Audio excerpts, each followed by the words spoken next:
I really want to make films to help change people's lives.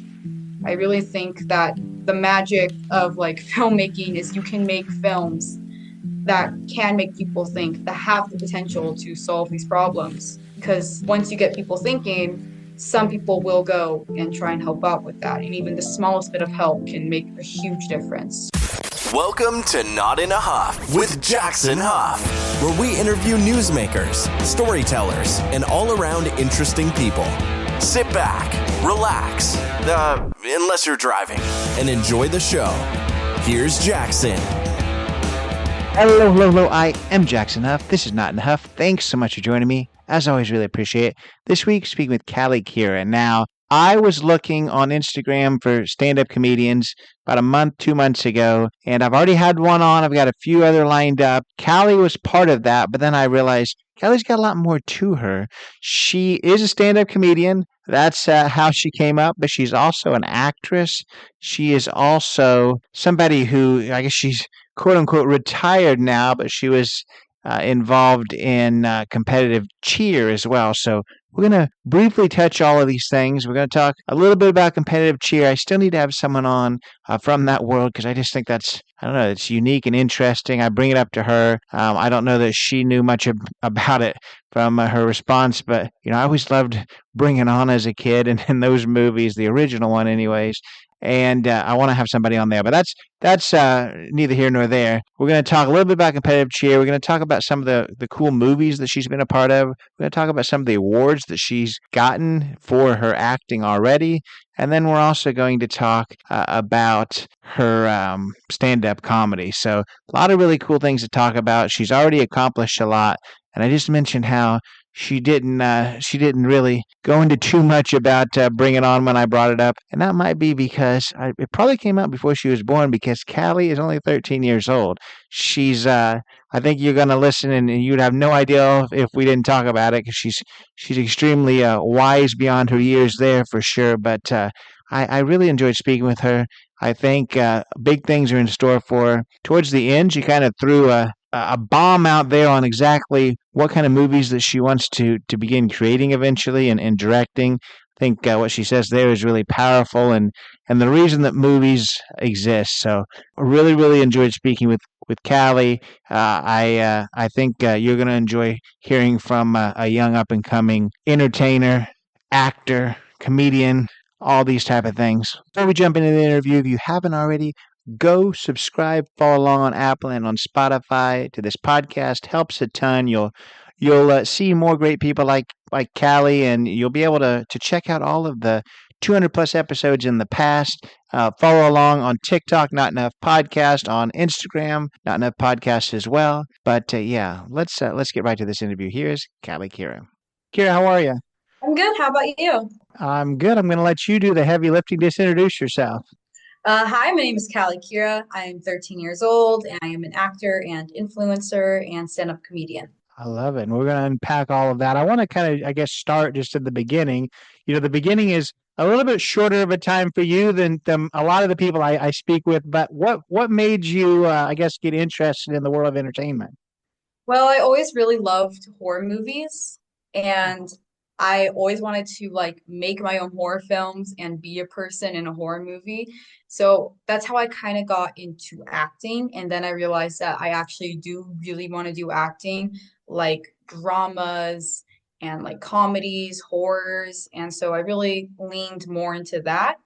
Um, Before then, I did competitive cheerleading. So that's how I got my Instagram and became an influencer. And then for stand-up comedy, I used to perform at the LA Comedy and Connection Theater for improv comedy. And then eventually we found out about Sunday auditions at the Comedy Chateau, and that's how I got into stand-up comedy. I love it. And I didn't even write a question about this because I'd forgotten that one part you talked about, and that was the competitive cheerleading. In looking at Instagram and all that kind of stuff, looking at influencers, there's a whole world of that. What does that mean exactly? So I know about cheerleading when it comes to, high school and that kind of stuff. So is it just like, in other sports you've got, travel teams in AAU basketball and stuff? Is that what it is? Just a cheerleading squad outside of your school? It's definitely way more competitive than sideline cheerleading because I've gotten hurt multiple times, or we're throwing people up in the air, making them do backflips. We're doing really hard tumbling skills and like all of this stuff, and we travel all over the place. Like I think I've like been to Texas like 9,000 times already. Because of cheerleading competitions. Like you go to all these different places. So it's definitely kind of like a mix, I would say a mix of like a travel team with cheerleading times 10. It's really, really hard to do, and it takes a lot of time to learn all the skills and how to put people up in the air like that. But it is a lot of fun and I love it. Yeah. Well, I'm going to show my age right away, but I mean, how similar is it to, I guess, the Bring It On movies? I was around when that first came out. How is it similar to the Bring It On movies? Definitely like the cheerleading competitions. It's very competitive like that. And you kind of like, I remember like you kind of always are watching other people kind of like practice their routines because we used to go behind like the stage to practice. We did all these things. We would go practice warm-up jumps, warm up the tumbling, warm up the stunts, and then do like two times full out on a mat, like a dead mat, which is basically not a spring floor. It is a dead mat on like a wood floor. And then after you would do that, you would go out on stage and you would get to watch everyone like practice their routines and see what they're doing. And you can kind of see people like in Bring It On, like how better they are than you, and it makes you nervous. Super competitive like that. No, I gotcha. And you mentioned that you used to do that, so I guess you're a retired cheerleader at 13, which may be a new one because I've talked to a lot of Olympic medalists who are gymnasts, and they talk about I retired at 19 years old, which sounds always funny. But what made you stop? Just the competitiveness, the injuries, or you just found passion somewhere else, or what?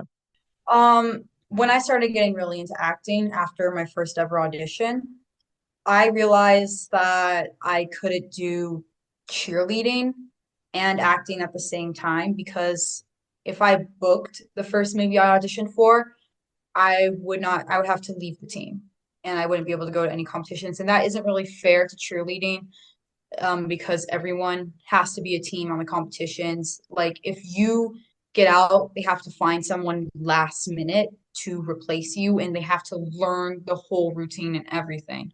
So that isn't really fair to the team. So I had to choose between either cheerleading or acting, and I ended up going with acting because I did really want to be in these films and I wanted to make my own films to kind of like change the world, help people. So yeah. I gotcha. I love it. And I want to make sure I get this right. So we're talking about your kind of foray into acting, and you've already achieved quite a bit. You were recently awarded a scholarship from the American Arts Film and TV Academy. What? First of all, congratulations. Second of all, what is that exactly? It is a acting conservatory, and it was very helpful. I actually ended up instead of it like a normal acting class where you only get so many minutes with someone, sometimes after the class they would take like all the way till next week to finish someone from the previous class because they spent that much time with everyone, and that was very helpful. We learned how to get into touch with our emotions, which is really important to know how to do if you want to be a serious actor. And that was super helpful. It's much easier for me to get into my emotions on set in such a short amount of time. After that, I realized, and I love it so much. And we also got to learn about all these different like film terms they use on set. Like if you hear someone asking about like if they want like this on flight, we got to learn about that. And I also got to learn Maddie Yun, amazing director, love them.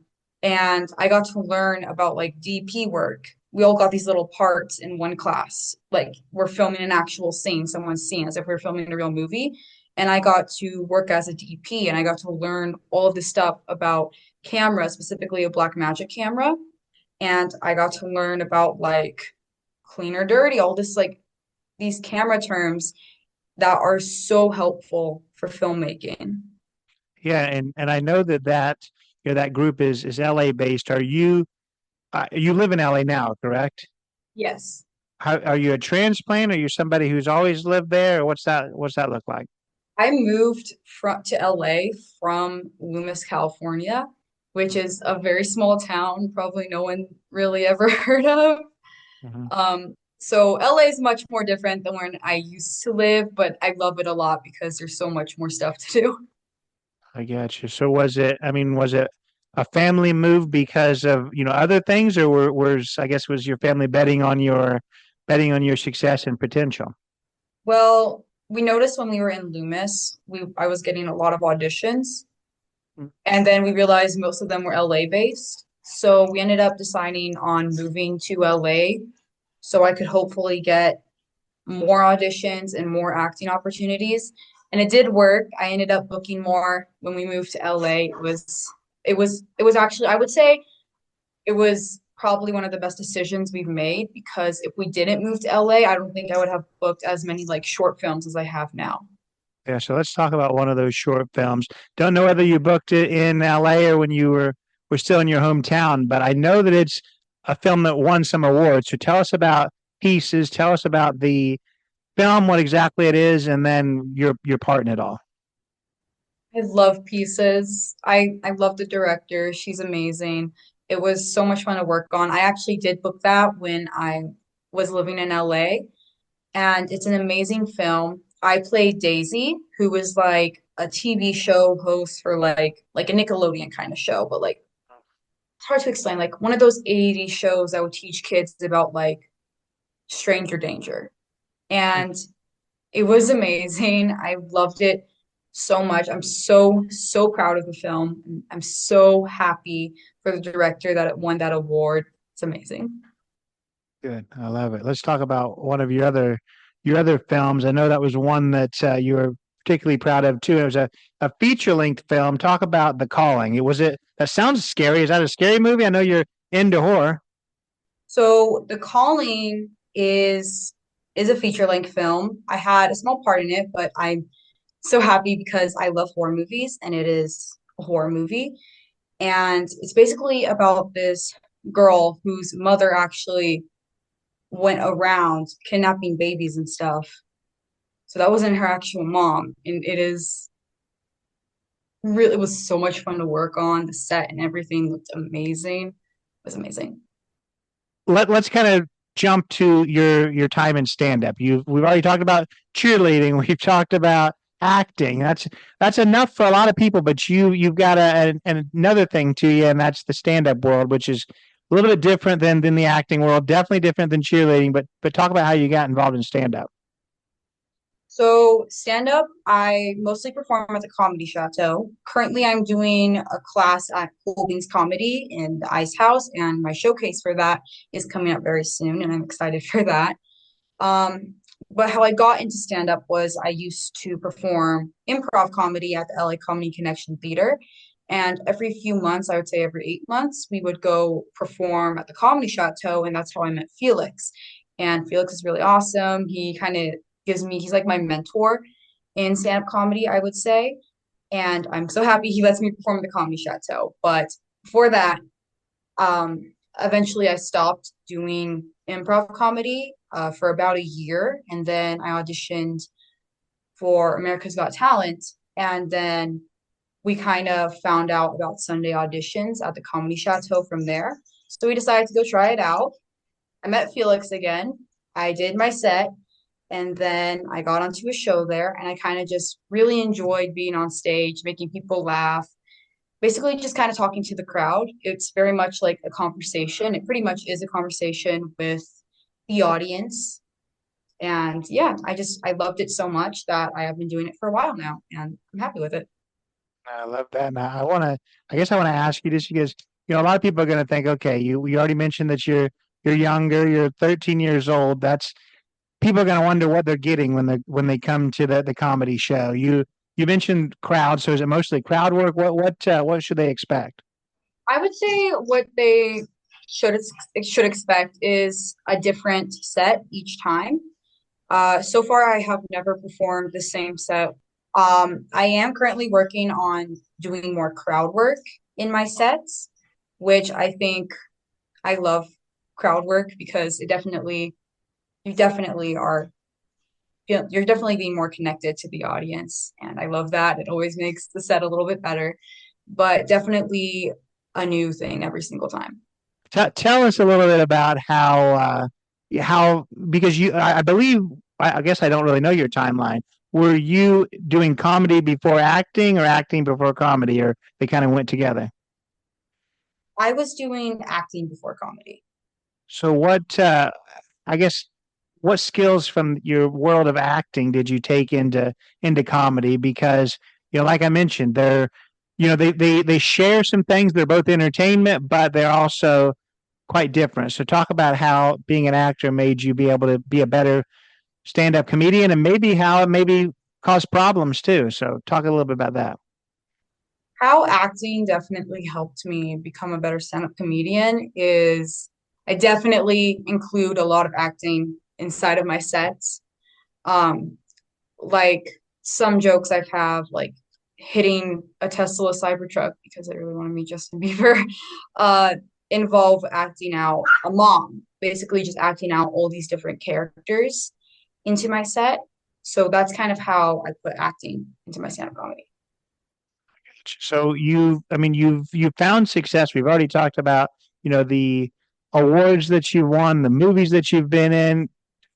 Give advice to other young people who want to get into acting or get into to stand up. Talk a little bit about how they can make their dreams a reality as well. Well, first off, you definitely need to ask your parents because if you don't, you probably won't be able to figure out how to get to auditioning and stuff. And then you need to go, I would say, you need to go onto apps like Backstage and stuff because that's definitely where you get most of the auditions for films. You can think you are the greatest actor in the world, and you might be, but always take an acting class because acting classes definitely help so much. Like I remember I used to be such a big actor, like I would do everything over the top. And then I suddenly learned how to do more film acting, and then I would still be able to go do like kind of more Disney, a bit more over the top acting. So I definitely say do acting classes first or find your favorite type of genre for acting and try to go that route because that will not only make it a lot easier, but then you'll end up doing something you really love. And I will say you have to love acting. You have to love being on set for multiple hours a day, being around a ton of people, doing the same scene over and over again. You have to love creating to do it because that will show on camera and that will show through your performance. And it always makes it like 100% better. You mentioned make sure your parents are on board, but that's a kind of a good segue into talking about just what your parents have meant to you in this whole process because you just talked about how they moved to help you pursue your dream. I'm sure they're your chauffeurs when it comes to some of these auditions. So talk about just their support and what it's meant to you so far. My parents have definitely supported me a lot, and it means so much to me because if my mom wouldn't have moved here, I would have never got into acting or into the comedy chateau. And if she didn't drive me all these places like to set or to the comedy chateau every other few weeks, then I definitely wouldn't be where I am now. Like I wouldn't be shooting a short film that I'm going to be shooting very soon if I didn't have the support from my parents. So I'm very thankful for all of the things they've done for me. Yeah, absolutely. So what's outside of the world of entertainment? I mean, you are a young person. What does life look like outside of this? Are you still, going to school? Do you homeschool? Just talk about life as Callie outside of stand up and outside of these movies. I am homeschooled, but outside of acting, I mostly just kind of hang out with my friends, play with my dog. I do watch a lot of movies. Like tomorrow, me and my brother are going to the Hollywood Cemetery to watch the Texas Chainsaw Massacre. Um, I think I definitely really just like hanging out with like my friends and my brother, going to all these different places. I really, really like going to like kind of Halloween events. like Halloween Horror Nights at Universal. So when I'm not acting, I love to go to like those kinds of places, just have fun, chill. I watch movies with my dog. And yeah. Yeah. You talked about earlier too about being an influencer. It's funny that you mentioned about your, the Halloween world because I checked out your YouTube. You haven't posted in a while. The last time you posted, I think, was last Halloween, going to haunted houses and carving pumpkins. Are we going to get more videos from you this Halloween? Is that what inspires you? Yes, I am definitely, I think my social media is definitely more Instagram based, but I definitely want to start filming more YouTube videos again. So I think when we go to Halloween Horror Nights, I definitely will be filming a YouTube video for that because I love the houses this year. They are so cool. The Terror Tram is Blumhouse, which is one of my favorite production companies. So I definitely want to film that for YouTube. But yeah, definitely I would say when I film YouTube videos, it isn't mostly like Halloween stuff that inspires me. It's just kind of like if we're in a fun place or like a cool little experience that I think my audience will really like to see like me and my brother go through, I will film a YouTube video for that. Teacher. Well, I mean, you've got to graduate high school, so there's a lot of things that you're young, so it's hard to answer this question. But what do you hope the future holds? Well, very first thing is in the future, I want to make this one film. I pretty much already kind of started writing because I know it takes a long time to write, to get a perfect script, based off way back in the Edo period of Japan called Shinju. It's a really high budget film, I would say, for what I want to do. I want it to be very authentic, like filmed in Japan. So that is something I really want to film and really want to make. And I'm really hoping that in the future I can make that happen. I also really want to be in an M. Night Shyamalan movie because I love his films. The Sixth Sense is also one of my favorite films. I love it so much. I love the twist at the end. And I would just love to work on a film with M. Night Shyamalan. I think that would be so cool. And I think it would be the same with Tim Burton, is I would love to also be in a Tim Burton movie and kind of work with my favorite directors and learn more about their style of directing. I think I would also really like to make a film about a real problem in the world to try and like make people kind of think like about homelessness or something. Because like I said earlier on, I really want to make films to help change people's lives in the world because stuff like homelessness has become a big problem in today's world. And I really think that the magic of like filmmaking is you can make films that can make people think that could potential that have the potential to solve these problems. Because once you get people thinking, some people will go and try and help out with that. And even the smallest bit of help can make a huge difference. So that is also something I really want to do. And yeah. Oh, I love that. And you mentioned two directors that at the time of this recording both had a movie come out relatively recently. So, what did you think of Beetlejuice, and what did you think of Trap? I really liked Beetlejuice.